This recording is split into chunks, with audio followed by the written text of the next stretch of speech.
और बाहर आकर, अरे कोई बंधो महंती नाम का आया है क्या? बंधो महंती तो नाम सुनकर के मेरा नाम किसको पता भाई?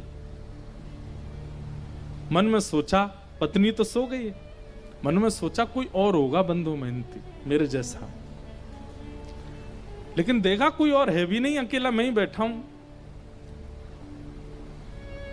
ठाकुर जी बड़ी अपनी भौं चढ़ा करके और जैसे कोई बिना भाव दिए बात करता ना, ऐसी बात कर रहे हैं। ए भाई कौन हो तुम, कहां से आ गए हो, ये फटे पुराने लत्ते पहन, यहां बाहर निकलो, यहां से चले जाएंगे भगवान, पर हम ही बंधो मेहनती हैं।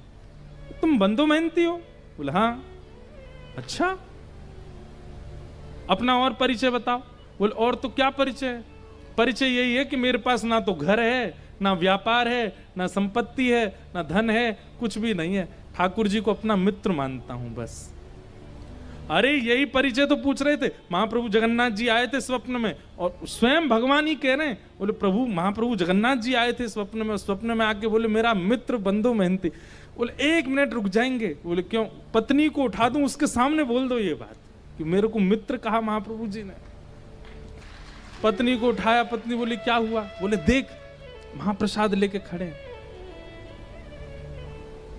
एक बार दोबारा बोलेंगे ठाकुर जी ने स्वप्न में क्या कहा?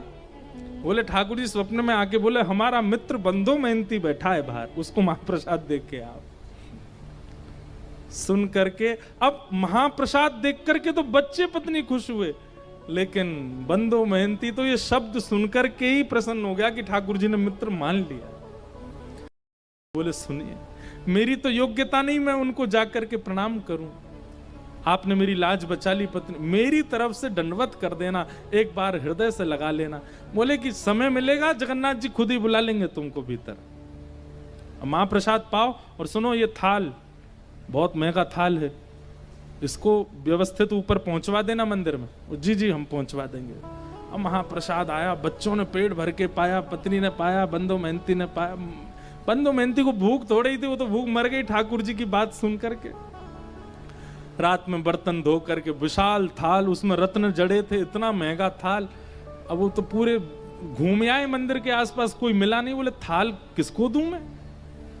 ठाकुर जी की लीला, ना द्वार पर कोई है, ना कहीं कोई स्थान है रखने का। और मन में सोच रहे मैं कहीं भी रख के चला जाऊं तो कोई ले गया तो, अपने पास छुपा करके थाल को धर लिया। सुबह होगी, द्वार खुलेंगे तो भीतर दे दूंगा पुजारी जी को। प्रातः काल होते ही महाराज मंदिर में हड़कंप मच गया। ठाकुर जी का थाल चोरी हो गया, ठाकुर जी का थाल चोरी हो गया। रसोई घर से दूसरी आवाज आने लगी। बोले क्यों? हंडियां फूटी पड़ी हैं, चावल बिखरे पड़े हैं, पता नहीं कौन भीतर घुसा था, सारी सामग्रियां फैला दी हैं। ठाकुर जी हैं, व्यवस्थित थोड़ी रहते हैं, यूं यूं उठा दिए होंगे सब सामान, गिर दी होंगी हंडी। हल्ला मचा, ढूंढने लगे, इतने में बंधो मेहनती के नेत्र खुले। ये अपनी थाल लेकर के मंदिर में ही पहुंच गए, और जैसे ही इनके हाथ में थाल देखी तो शरीर की अवस्था, वस्त्रों की अवस्था से लगता ही नहीं है कि इसके पास थाल, चोर ही मालूम पड़ रहा था। बिना पूछे बिना जाने ही मारपीट शुरू कर दी। और जैसी मारपीट होनी शुरू हुई, बंधो मेहनती तो वाह जगन्नाथ, जय हो जगन्नाथ, आहा जगन्नाथ, रात में तो छेना पोड़ा खिला रहे थे, रात में तो रसगुल्ला खिला, सुबह लात घुसा पड़वा रहे हो, वाह जगन्नाथ तेरी लीला बड़ी अद्भुत है।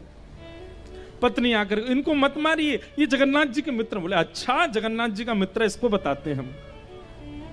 अरे रात में जगन्नाथ जी ही दे करके गए। हाँ जगन्नाथ जी पे और तो कोई काम ही नहीं, इसको देने जाएंगे। इस पर पहनने के लिए वस्त्र तो अच्छे नहीं है, महाप्रभु जगन्नाथ इसको महाप्रसाद पमाएंगे।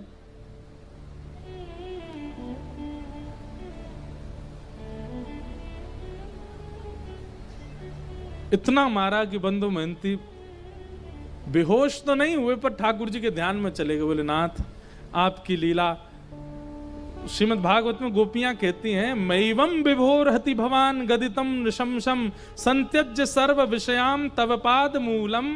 हे ठाकुर जी, सब चीज छोड़ करके भक्त आपकी शरण में आता है, लेकिन आप परीक्षा लेने से बाज नहीं आते, आप बहुत परीक्षा लेते हो। बंधु मेहनती चिंतन कर रहा, वाह नाथ, आप चाहो तो सब कुछ देते हैं और आप चाहो तो मारते पीटते भी। ठाकुर जी तुरंत दैतापति राजा के स्वप्न में गए और कहे, बोले मेरा परम सखा बंधु महंती यार, तुम्हारे लोग उसको मार रहे हैं, अभी जाओ जाकर के उन लोगों को रोको और उन सबको बताओ। उनका दिमाग नहीं चलता, खुद वो स्वयं नहीं विचार कर सकते। जब मंदिर का ताला नहीं टूटा है, मंदिर के अंदर के सांकर तक नहीं खुली है, तो फिर भीतर से थाल बाहर कैसे चला गया? अरे मानव को ताला तोड़ना पड़ेगा, सांकर खोलनी पड़ेगी, तभी वो किसी सामग्री को चुरा सकता है। पर मेरे लिए कोई द्वार नहीं होता, कोई ताला नहीं, मैं जहां चाहूं जा सकता हूं। बता दो, थाल वो नहीं लेके आया, मैं दे के आया, मेरा मित्र बंधु महंती आया। राजा ने आकर के सबको रोका, बोले क्यों मार रहे हो? इन्होंने बोले थाल चुराया, ताला खुला हुआ मिला था क्या? बोले नहीं। बोले रसोई घर में सब सामग्री फैली थी, बोले रसोई के ताले खुले हुए? तो बोले नहीं। बोले भाई जब ताले ही टूटे नहीं तो फिर ये सामग्री बाहर कैसे आई? विचार किया तुमने? बोले स्वयं जगन्नाथ जी देख करके गए, जगन्नाथ जी की आज्ञा बता करके क्षमा मांगी और महाप्रभु जगन्नाथ जी ने आज्ञा कर दी। बोले आज से हमारे मंदिर में सब जो भी कुछ धन राशि आती है, जो भी, वो सब सेवा बंधु महंती को प्रदान करो, इनको हमारे मंदिर की सेवा दे दो। आज तक महाप्रभु जगन्नाथ जी के मंदिर की सेवा उन्हीं के वंशज करते आ रहे हैं। परसों तरसों हमें मिले थे, कोई उनके वंश के ही आए थे, भुवनेश्वर से मिल के गए। कैसे कृपालु है नाथ।